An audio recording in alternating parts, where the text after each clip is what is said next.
Hi, Mark. How are you? It's this is going off to a bad start, Norma. It's Michael. It's Oh, Michael Clark. I'm so sorry. You call me Mark. Did I just call you Mark? I'm sorry. I apologize. I'm so sorry. It has been a day, okay? Anyway, sure. Mike, I have three mics in my life now. I have you, I have my producer Mike, and I have my co-anchor Mike, and there's a few Marks thrown in there too for good measure, but you're Mike, and I want to thank you. Oh my God, he does twice. Look at that. This is great. Okay, well, insert foot in mouth. First of all, I have to say, I love to hear about people that are from, the Rochester area and know about the places that, that we go to all the time here. I didn't know that you were a part of Blackfriars Theater. Yeah, it's where I think my first theater job, well, not job, I guess my first theater gig was with JCC right out of college. Yeah.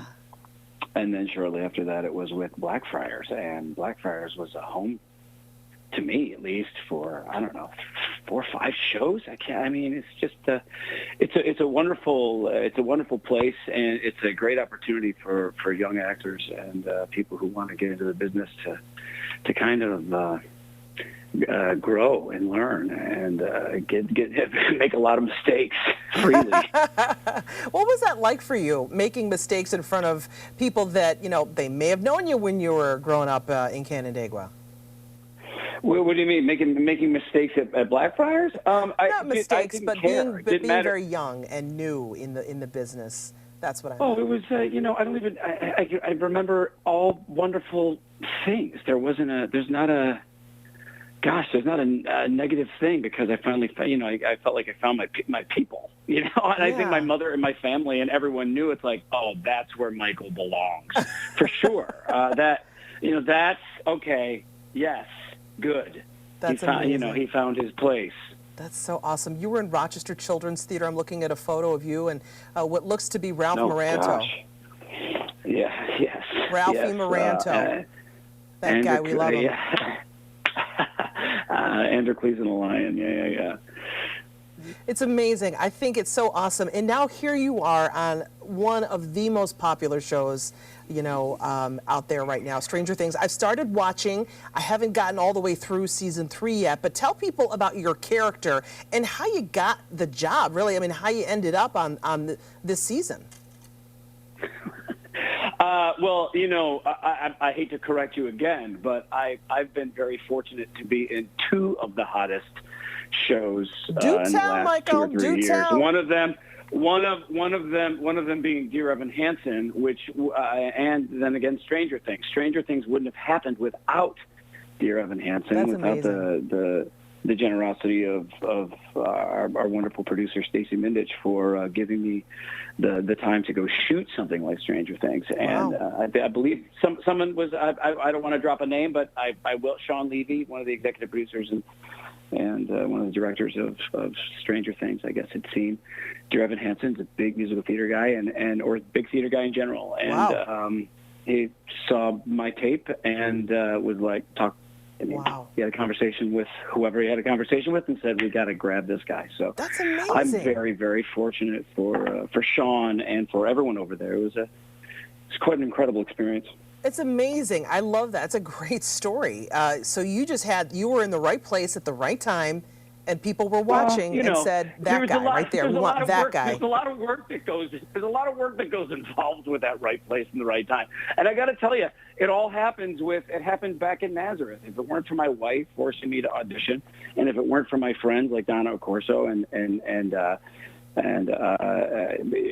several others at Blackfriars forcing me to audition for shows at Jiva and national tours, then I wouldn't have had the opportunities that I had moving to New York 25 years ago, let alone what happened this last 2 or 3 years. I mean, I think it was a kind of culmination of the last couple of decades that led me to where I am right now. Right. It's kind of, I've been very fortunate it to have brings the kindness of these people.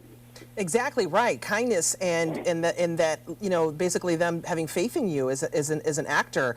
There's a lot of local actors watching your trajectory and saying, my God, I would love to be him. What's your It can best happen. advice for them, right? Is that it? Like, hey, Okay. believe it can happen. Don't give up. Yeah, of course. Of course, you're your own worst enemy, actually. And I had the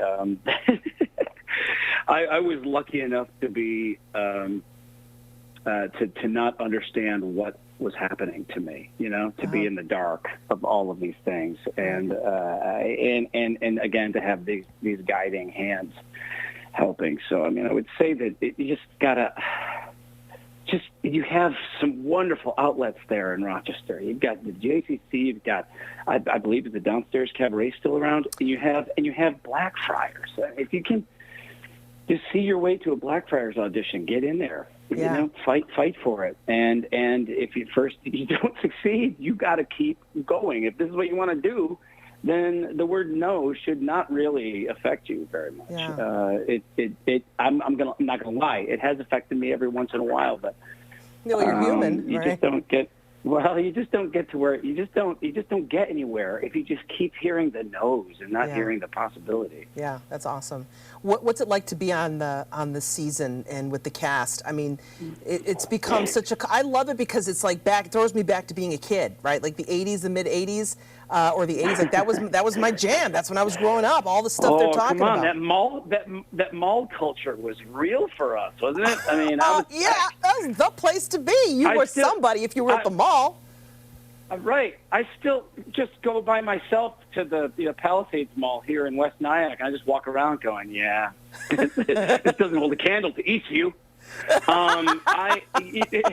That was the big thing. Eastview Mall was the place. Yeah, and then the roller rink. Oh, the roller, yes. Oh my God, roller rinks were where you found love, where you had fights. In Farmington, was it in Farmington back in the 80s? We had Horizons here in near Greece, I think it was. And we used to go there for more roller skating parties, but that was like the place to be. I mean, you settled situations out on the floor when you're roller skating. Oh, I forgot the original question we got. We got off on a tangent on the 80s, and I just got all excited. I just love it. No, I mean, just being there, like you said. I mean, here you are now on Stranger Things, and they were like, you're the guy. I mean, what's it like to be with all these young actors too? I mean, you're talking about really young people. Oh yeah, but it was David Harbour and I go back to our As the World Turns days. So I walk in, and same thing with Sadie Sink. Sadie Sink and I had worked together in a reading of Tuck Everlasting, where she played Winnie Foster. And so I was saying this to her just the other day when she came to the Dear Evan Hansen. I said, I walked in with friends.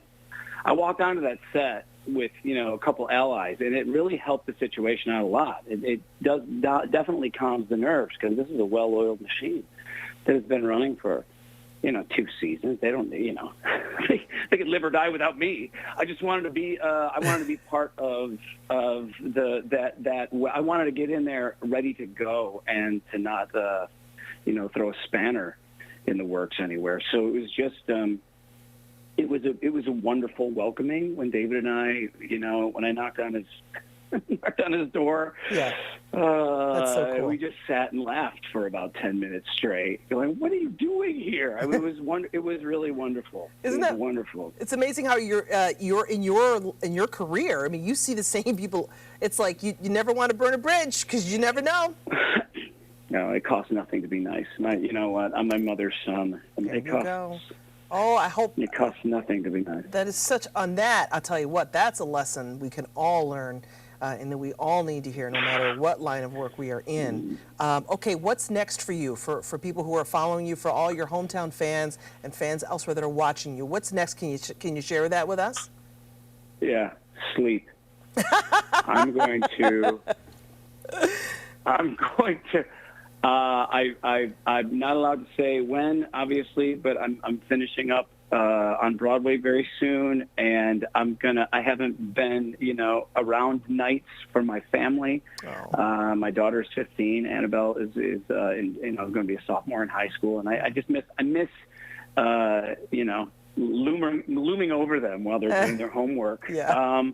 I just wrapped a new season, program on for the Stars Network called Hightown. And that's a wonderful show. We had a great time. I played a lobster fisherman out of Provincetown, and so that was kind of fun. So keep an eye out for that. And then I've got another thing dropping on Netflix actually. Again, due to an NDA, can't really talk about it, but that's happening at the end of the summer. Ooh. So I'm busy. I'm busy. Well, I'm busy at the same time. Really looking forward to a nice sit down. Yeah, and just being home. That's such a great sentiment. That's a great thought. And thinking of sleeping, too, that's a joy. I'm with you there. I'd like to sleep. Get up so early in the morning. And not having to warm up. Not having to warm up to sing. That would be, I'm really looking forward to that. Me. Wonderful. Oh, my gosh. Ugh. Yes, but again, I cannot emphasize enough that all these wonderful things would not be having Tales of the City and working with Laura Linney and Stranger Things and all these other projects. They would not be possible if it weren't for the generosity of Stacey Mindich and 101 Productions of dear Evan Hansen. I'll tell you what, I think it's so wonderful to hear people who are so accomplished in their lives stay humble and stay and keep their humility. I think that's such a beautiful thing, and it endears you to people even more. I, for one, Michael, will never call you Mark again. I never will, just because I'm such a jerk. You can call me anything else. You probably don't even remember my name. You call me anything you want, Norma, and I will answer. Norma, no, I got to tell you, that's right there is the key to being a fantastic host. You just brought it full circle. That was perfection. You know, I'll tell you what, I work with some of the best here in Rochester, here at Channel 13. They teach me good. They teach me good. Think about doing this for a living. Hey, you know what? I'll take your advice. Maybe I will do this for a living. You see, Ma, I can make it. I can do it. You are hilarious. Again, very sweet, it is so wonderful to hear your voice, and that you said hello to all your friends here in Rochester and all the institutions that helped to lift you up over the years. It's wonderful to hear that you still remember your people in your hometown. Get out there and support. Get out there and support community theater, folks. Get out there and support community theater, and it's a wonderful outlet. It's a wonderful outlet for so many people. I love it. I love it. Michael, thank you so much and thank you for sharing your experiences with us and your time with us. Much success to you in your other projects. Thank you, Norma. And from here on out, have a wonderful day. Thank you so much. You're welcome. As well. Bye-bye. Bye-bye.